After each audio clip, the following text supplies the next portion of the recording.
سورۃ الکہف۔ انا جعلنا،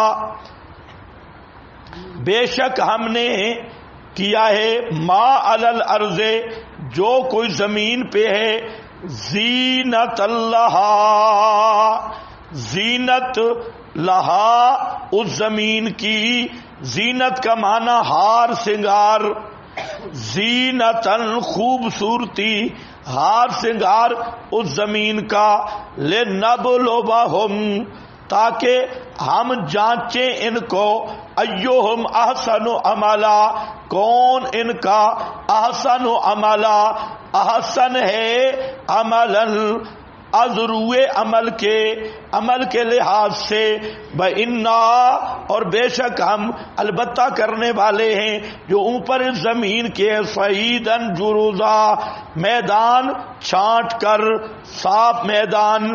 تو یہاں اس کا کیا مطلب ہے کہ ان پہ غم نہ کر، ہم نے زمین کو ٹیپ ٹاپ بنایا۔ تو بتلانا یہ مقصد ہے کہ یہ جو آپ کی بات نہیں مانتے، یہ حب دنیا میں گرفتار ہیں، آخرت کی فکر ہی نہیں، آخرت کے منکر ہیں، انہوں نے صرف یہ سمجھا ہوا ہے کہ سب کچھ دنیا ہے، حب دنیا میں گرفتار لوگ ہیں، اس لیے یہ آپ کی بات نہیں مانتے۔ اس سے ایک پورا باب ذکر کر دیا کہ مسئلہ توحید یا قرآن کی شان اور عظمت وہی سمجھ سکتے ہیں جن کے دل میں دنیا کی محبت نہیں ہے، اور جن کے دل دنیا کی محبت سے لبریز ہیں، انہیں نہ توحید کی قیمت کا پتہ ہے، نہ قرآن کی عظمت کا پتہ ہے، نہ پیغمبر کی شان کا پتہ ہے۔ تو فرمایا میرے پیغمبر، ان پہ آپ غم زدہ نہ ہوں، یہ دنیا کی محبت کے دھوکے میں ہیں، ان پہ دنیا کی حقیقت نہیں کھلی، اور اسی دھوکے میں مارے ہوئے ہیں۔ جس آدمی پر دنیا کی حقیقت کھل جائے تو وہ دنیا کے دھوکے میں نہیں آتا۔ دنیا کا دھوکہ اس وقت تک رہتا ہے جب تک آنکھوں پہ پٹی بندھی رہتی ہے، اور آدمی دنیا کی حقیقت کو سمجھ نہیں سکتا۔ تو یہاں اسی مضمون کو ذکر کیا کہ ان کی آنکھوں پہ پٹی بندھی ہوئی ہے، سب کچھ دنیا کو سمجھ رہے ہیں، اور ان پہ حقیقت کھلی نہیں۔ اس لیے آپ ان پہ غم نہ کریں، آپ کا مسئلہ بھی حق ہے، آپ کی کتاب بھی کامل ہے، آپ کے مقام بھی کامل ہے، اس کے باوجود یہ مانتے نہیں، تو اس کی وجہ دنیا میں اندھے ہیں۔ انا جعلنا، بے شک ہم نے پیدا کیا ہے جو زمین پہ ہے، زینت اللہ، زینت واسطے زمین کے، ہار سنگار ٹیپ ٹاپ، ظاہری خوبصورتی ہے، اور اسی ظاہری خوبصورتی میں یہ گرفتار ہیں۔ لہا، دنیا کی مثال اس بڈھی زنانی کی ہے، مکار زنانی، جس کا حقیقت میں کوئی حسن و جمال اور کشش نہیں، صرف میک اپ کیا ہوا ہے، اور اوپر سے چمک دمک ہے، اور جب یہ میک اپ اتر جائے گا تو حقیقت واضح ہو جائے گی۔ تو یہی ہے، پوری دنیا نے میک اپ کیا ہوا ہے، ظاہری ہار سنگار ہے، جب یہ میک اپ اترے گا تو نیچے جو شکل ظاہر ہوگی اس پر پچھتائے گا کہ کس دنیا کے پیچھے، اور یہ میک اپ اترے گا مرنے کے وقت، اس وقت اسے سمجھ آئے گی ایمان کتنی قیمتی چیز۔ ہاں، یہ میک اپ، اس کے پیچھے مولوی بھی بھاگ رہے ہیں، صرف دوسرے نہیں، یہ اسی چمک دمک پہ۔ تو اللہ نے فرمایا ہم نے جو کچھ بھی زمین پہ پیدا کیا ہے یہ صرف چمک دمک ہے زمین کی، زہری ٹیپ ٹاپ ہے، میں جو معنی کر رہا ہوں اس پہ توجہ کرو، نہیں تو پھر سمجھ نہیں آئے گا. زہری ٹیپ ٹاپ ہے. باقی لنبلوہم ایہم احسن عملا، ہم نے ان کی امتحان کرنا ہے، یہ سب کا امتحان ہے. کون ان میں احسن عملا. احسن عملا کے یہاں دو مقصد، دو معنی ہیں. ایک معنی یہ ہے کہ کون بہتر عمل کرتا ہے، سب سے خوبصورت عمل. اور احسن عملا پہلے پڑھ چکے ہو کہ اس کے لیے شرط ایمان ہے، اور پھر اتباع اور پھر اخلاص ہے. یہ تین شرطوں کے ساتھ والا احسن عملا. اور سیاق کے مطابق اس کا ایک معنی اور بھی ہے. یہ جو تدبر اور تفکر فی القرآن کا بار بار حکم دیا گیا ہے، تو اس کا اصل مقصد کیا ہے کہ سیاق کو سباق میں غور کرو. اور فہم قرآن کا ایک بہت بڑا باب کھلتا ہے قرآن مقدس کے سیاق کو سباق میں غور کرنے سے اور بار بار غور کرنے سے. تو یہاں سیاق کی معنی کیا ہے؟ دنیا میں زمین کے اوپر جو ہم نے چیزیں بنائی، یہ ہے ظاہری چمک دمک. اب ان کا امتحان ہے کہ ظاہری چمک دمک پہ مرتے ہیں یا حقیقی حسن کے متلاشی ہوتے ہیں. جو حقیقی حسن ہے اس کی طرف جاتے ہیں یا ظاہری حسن پہ مرتے ہیں، اس پر امتحان ہے. تو اس لحاظ سے احسن عملا کا معنی لکھا ہے ایہم اترک للدنیا، کون ان کا دنیا کا زیادہ تارک بنتا ہے. تو آسان عمل یہی ہوگا امتحان سیاق کے مطابق کہ یہ امتحان میں آ گئے. ایک ظاہری حسن ہے، ایک حقیقی حسن ہے. اب کون ظاہری حسن سے کتنا دور بھاگ کے، اور اللہ نے ترتیب یہ رکھی ہے جو آدمی ظاہری حسن دنیا کا چمک دمک سے بھاگتا ہے اس کو حقیقی حسن کا اصل مزہ محسوس ہوتا ہے. تو احسن عملا، اصلح عملا پہلا معنی ہے ایہم اترک للدنیا معلم التنزیل، یہ سیاقی معنی ہے. وَإِنَّا، اور بے شک ہم البتہ کرنے والے ہیں جو کچھ بھی زمین پر ہے، جتنی چمک دمک ہے یہ سب عارضی ہے، اس سب کو ہم کرنے والے ہیں. فَعِيدًا جُرُزًا، میدان صاف، میدان چھانٹ کر. شیخ الہند نے معنی کیا چٹیل میدان، ساری چمک دمک ختم ہونے والی ہے. ختم تو مطلب کیا؟ پیچھے لگ گیا. اب زینتن پر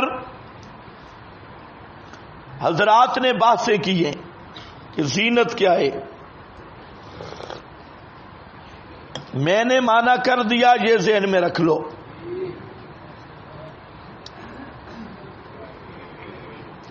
اب دوسرے جو لکھے ہیں الزینۃ کل ما علی وجہ الارض فہو عموم، زینت جو چیزیں بھی زمین پر ہیں سب مرادیں، اور وہ عموم ہے.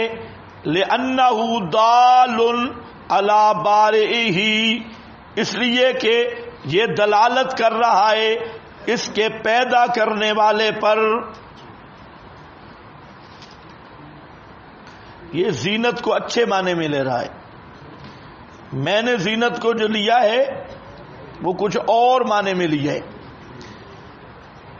فَإِنْ قِيلَ أَيُّ زِينَةٍ فِي الْحَيَّاةِ وَالْأَقَارِبِ، اب زینت کا لفظ آ گیا نا، اب بزرگ پورا اس کا حشر کریں گے.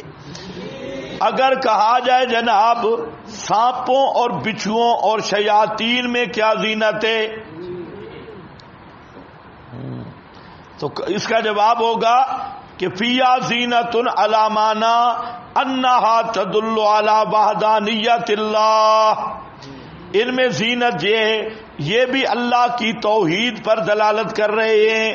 وقال مجاہد اراد بہ الرجال، اس سے مراد مرد خاصتاً ہم زینت الارض، وہ زمین کی زینت ہیں. اور کہا گیا اس سے مراد علماء صلحاء، اور یہ بھی کہا گیا نبات اشجار انہاریں. یہ اب معنی کون سا کر رہے ہیں؟ دوسرا کہ زینت مدح کے طور پہ استعمال ہوا ہے، حالانکہ قرآن پاک کا سیاق بتا رہا ہے کہ جہاں زینت بطور مدح کے نہیں آیا، بلکہ یہاں زینت کہنے کا مطلب ہے ظاہری ٹیپ ٹاپ، اوپر کی چمک دمک جو نرا دھوکہ ہے، تو اس معنی میں استعمال ہوا. لیکن یہ دوسرے حضرات یہ کر رہے ہیں یہ معنی، چلو یہ بھی آ گیا. اب اس پر حدیث ہے، حدیث میں دو فائدے عرض کرنے ہیں، اس لیے یہاں لکھی ہے. حضرت ابو سعید خدری رضی اللہ تعالی عنہ فرماتے ہیں رسول اللہ صلی اللہ علیہ وسلم نے فرمایا سب سے زیادہ خوف کرنے کی چیز جس پر اخاف علیکم، میں خوف کرتا ہوں اوپر تمہارے، ما یخرج اللہ لکم من زہرۃ الدنیا،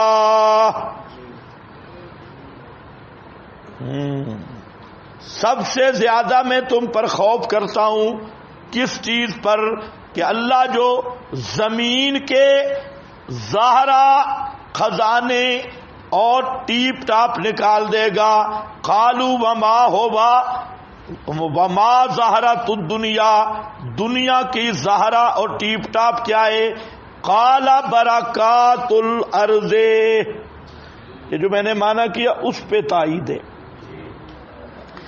کہ آپ نے اس پر خوف کیا ہے. خوف اسی لیے کیا کہ یہ ایک ظاہری چمک اور دھوکہ ہے، تو آپ کو اسی چیز کا خوف تھا کہ اس میں گرفتار نہ ہو جانا، اس کے شکار نہ ہو جانا.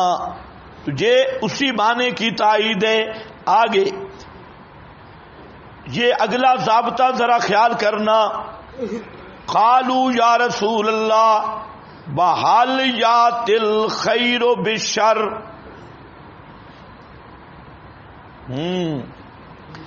کیا لاتی ہے خیر شر کو؟ قال لا یأتی الخیر الا بالخیر، لا یأتی الخیر الا بالخیر، لا یأتی الخیر الا بالخیر. یہ ایک ضابطے کا بیان ہے کہ حال یات الخیر و بالشر، خیر شر لاتی ہے؟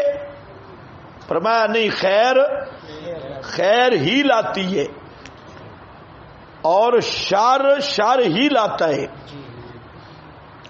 شر خیر نہیں لاتا اور خیر شر نہیں لاتی. مطلب کیا ہے؟